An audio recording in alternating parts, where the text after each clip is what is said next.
Alright, so Visual Studio Code is a superb code editor very common among developers. And in this course, that is the code editor we'll be using to write code and also upload the code onto the ev3 brick so that we will be able to control sensors and actuators. And in this video, I'm going to show you how to set up Visual Studio Code such that we will be able to write code and upload onto our ev3 brick. My name is ev3python and I'm happy to guide you on this step. Okay, so to be able to install Visual Studio Code, if you haven't already done so, you can just go to Google and Google VS Code or Visual Studio Code and go to code.visualstudio.com.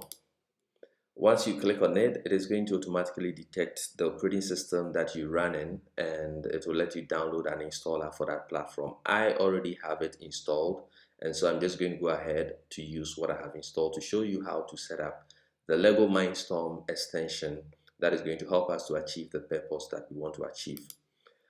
Alright, so this is Visual Studio Code and it comes just as a raw text editor, but they also provide extensions that you can use to, of course, extend the functionalities. And one of such extensions is the LEGO MINDSTORM extension that will help us to write code and upload it onto our ev3 brick. To install extensions, you click on this icon here. You can see that they've written extensions, or you can also press Shift Control X, or the shortcut depends on your platform actually. So I click here and I'm going to search for LEGO MINDSTORM.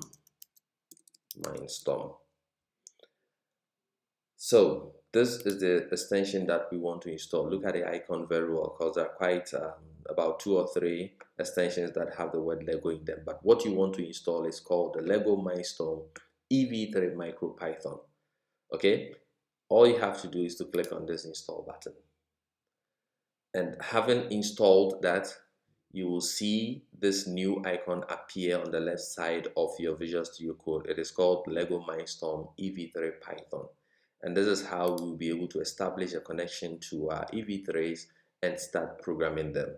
So we have it installed now. I'm going to show you in the next video how to connect your ev3 brick and be able to communicate with it. Thank you very much for watching, and I'll see you in the next.